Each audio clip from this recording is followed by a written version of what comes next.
What if everything you were taught about success was incomplete? Stay with me until the end, because the final lesson might quietly change how you live, love, and lead your life. Stop chasing the applause, because applause is seductive and it teaches you to perform instead of to become. From the moment we're young, we're trained to listen for claps, for approval, for the noise that tells us we are enough. And without realizing it, we start outsourcing our self-worth to rooms we don't control.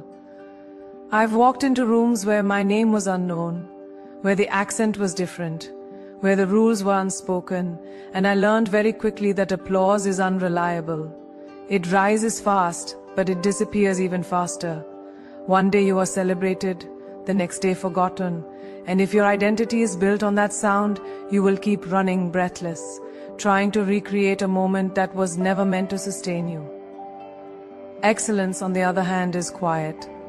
It doesn't announce itself. It doesn't need witnesses. Excellence is who you are when the lights go off, when the phone is silent, when no one is watching you. Choose patience over impulse, preparation over shortcuts, integrity over convenience. Think about a musician practicing alone for hours before ever stepping on stage, or an athlete waking up before dawn to train in an empty field. No cameras, no cheers, just commitment. That unseen devotion is what gives weight to the moment when the world finally looks up. When you chase applause, you start editing yourself, shrinking parts of your truth to fit what others want to hear. And slowly, subtly, you lose touch with your own voice. But when you chase excellence, you build something internal that no opinion can steal from you. Excellence is choosing to do the work even when the reward is delayed, trusting that growth is happening beneath the surface like roots deepening in the soil long before a tree ever breaks the ground. And this is where spirituality enters the conversation, because excellence requires faith. Faith that your effort matters even when it's unseen. Faith that your journey doesn't need constant validation to be valid. There were moments in my life when the applause was loud, and moments when it was painfully absent, and I realized something humbling. Neither defined me unless I let them. The danger of applause is that it teaches you to live externally, measuring your worth by reactions, likes, headlines, and praise. But excellence invites you inward, asking you a much harder question. Are you proud of how you showed up today, even if no one noticed? That question changes everything. Because when your standards come from within, you stop negotiating with your values. You stop rushing the process. You stop bending yourself into shapes that don't belong to you. You understand that mastery is not glamorous. It's repetitive, sometimes lonely, often uncomfortable. But it is deeply stabilizing. Excellence builds resilience. It teaches you to stand steady when applause fades and humble when it returns. It reminds you that being admired is not the same as being aligned. And here's something no one tells you early enough. Applause can make you addicted to beginnings and terrified of depth. It rewards the shiny moment, not the sustained effort. Excellence, however, rewards continuity. It asks you to stay, to refine, to evolve, to show up again tomorrow with the same devotion, even if yesterday brought no recognition. This is why so many talented people feel empty. They chased moments instead of meaning. Excellence gives meaning. It anchors you in process, not performance. And when you live this way, something shifts energetically. You stop asking, do they like me? And start asking, am I honoring my potential? That shift is power. That shift is freedom. If this is stirring something in you, stay with me, because the lessons ahead go even deeper, and you'll regret missing how this single truth connects to discipline, self-worth, and purpose. Excellence also teaches you discernment, knowing when to speak and when to stay silent, when to push and when to rest, when to accept praise with grace, and when to let it pass through you without attachment. It's understanding that applause is a byproduct, not a destination. You don't plant a seed for the praise of the fruit. You plant it because growth is your responsibility. And spiritually, this matters because attachment is the root of fearing. When you attach your identity to applause, you suffer when it's gone. When you attach your identity to excellence, you remain steady regardless of the noise. You begin to respect yourself more deeply, and that self-respect becomes visible in how you walk into rooms, how you speak, how you choose your battles. Excellence sharpens your intuition. It whispers, you don't need to prove this. It tells you when to walk away from things that look impressive but feel empty. And let me be clear, chasing excellence doesn't mean rejecting ambition. It means purifying it. It means asking, why do I want this? Is it to be seen or is it to serve? Is it to be admired or is it to grow? Because applause-driven ambition burns fast and burns out. Excellence-driven ambition endures. It allows you to play the long game. And the long game is where fulfillment lives. Remember this. Applause will never sit with you in your darkest moments. It won't guide you through uncertainty. It won't hold you when you fail. But excellence will. Excellence becomes your compass. It keeps you oriented when the path feels unclear. It reminds you that you are more than a moment, more than a reaction, more than a headline. You are a process, unfolding, imperfect, and becoming. And if you think this lesson is powerful, stay until the final points. Because what comes next builds on this truth in ways that can completely rewire how you see success, discipline, and your own worth. Don't leave now. The real transformation is just beginning. Detach your worth from outcomes, because outcomes are fickle teachers and cruel judges when you let them decide who you are. Somewhere along the way, many of us were taught quietly, subtly, that results equal value, that winning makes us worthy and losing makes us invisible. And so we began living life like a report card, grading ourselves after every attempt. I felt that way too. The silent pressure after an audition, the waiting after a decision, the moment when everything you worked for rests in hands you cannot control.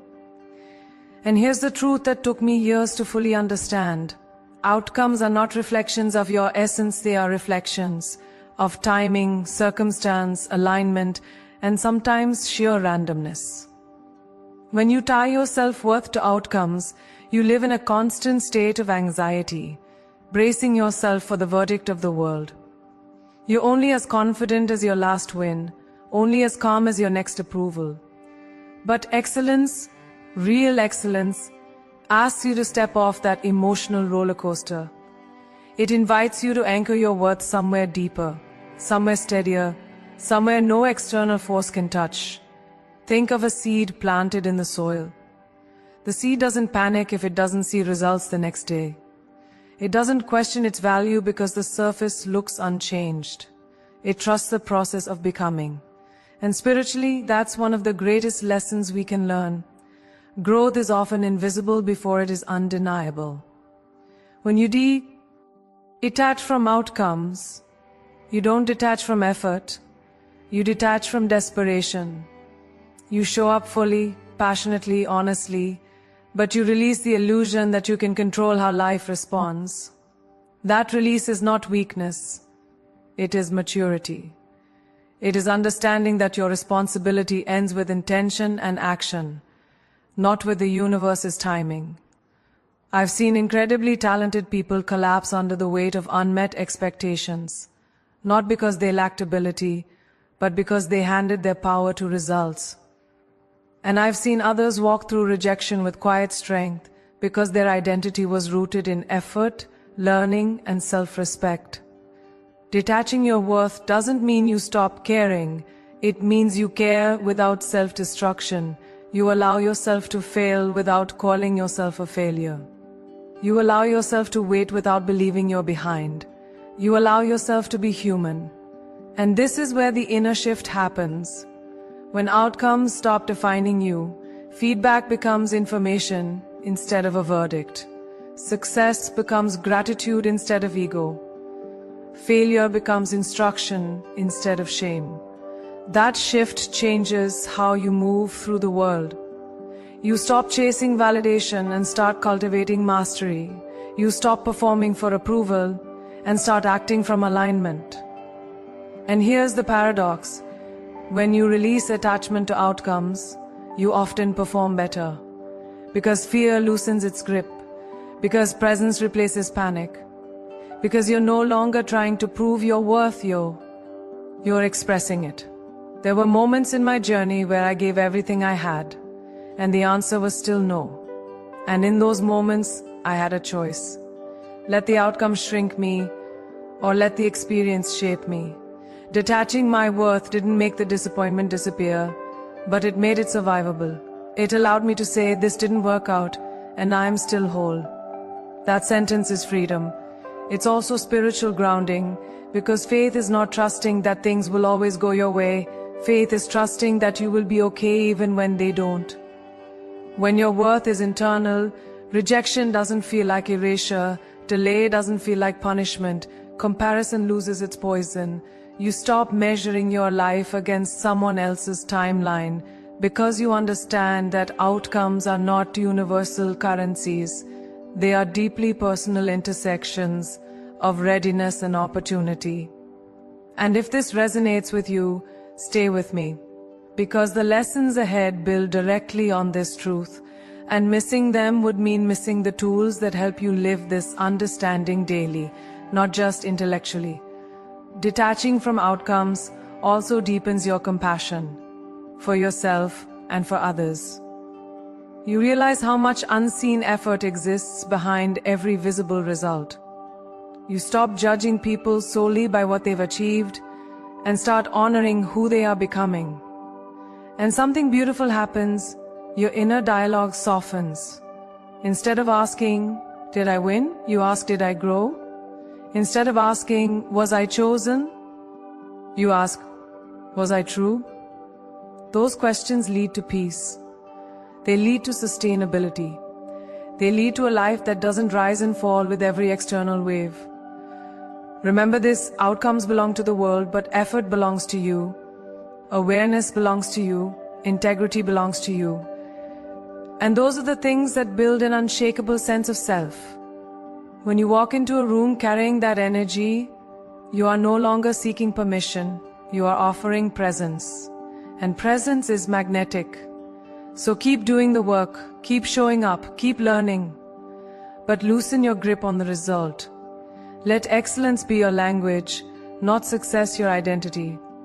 And don't go anywhere yet. The final lessons take this foundation and turn it into something transformative. Stay until the end. You'll be grateful you did. Discipline is self-respect in action, and I want you to really sit with that, because discipline has been misunderstood, mislabeled, and sometimes even feared. We often imagine discipline as punishment, as rigidity, as a life stripped of joy. But in truth, discipline is one of the most loving relationships you will ever have with yourself. It is the quiet decision, made again and again, to honor who you said you want to become, even on the days when motivation disappears and inspiration feels distant. I've learned this not in moments of applause, but in moments of solitude. Early mornings when the world is still asleep, late nights when exhaustion whispers excuses, seasons when no one is checking if you showed up or not. Discipline is what stands between intention and transformation. Without it, dreams remain beautiful thoughts. With it, they become lived realities. Think of discipline like a riverbank. Without structure, water spills everywhere, losing its force. With boundaries, it gains direction, power, and the ability to carve through mountains. When you practice discipline, you are not restricting your life, you are directing it. You are saying to yourself, I matter enough to keep my word to me. And that sentence alone can rewire your self-worth. Because every time you break a promise to yourself, even a small one, something inside quietly erodes. And every time you keep one, something inside strengthens. Confidence is not built by loud declarations, it is built by private consistency. Spiritually, discipline is devotion. It is choosing alignment over impulse. It is understanding that your future self is listening to what you do today. There were times in my journey when no one would have known if I skipped the work, if I delayed the effort, if I chose comfort instead, but I would have known. And that knowing matters. Discipline is how you develop an internal compass that doesn't depend on supervision or validation. It's how you learn to trust yourself. And trust, once broken, is hard to rebuild, but discipline rebuilds it brick by brick. It's not glamorous. It doesn't trend. It doesn't get celebrated in highlight reels, but it creates a sense of quiet dying. That no external success can replace. Discipline teaches you patience in a world addicted to immediacy. It teaches you humility in a culture obsessed with shortcuts. And it teaches you resilience when life doesn't reward you right away. Because here's the truth no one likes to admit. Talent opens doors, but discipline keeps you in the room. Passion sparks beginnings, but discipline sustains the journey. And if this is resonating with you, stay with me, because the lessons ahead take this idea even deeper, showing you how discipline connects to freedom, peace, and purpose in ways most people never realize. Discipline also protects your energy. It helps you say no without guilt and yes without resentment. It reminds you that not everything that feels good is good for you, and not everything that feels hard is harming you. There is a sacredness in routine when it's rooted in intention. The simple act of showing up consistently for your health, your craft, your relationships, your inner life becomes a form of prayer. You are telling the universe, I am serious about my becoming. And over time, that seriousness turns into grace. Discipline doesn't make you rigid, it makes you reliable to yourself first. And when you become reliable to yourself, you stop over-promising and under-delivering. You stop needing external pressure to function.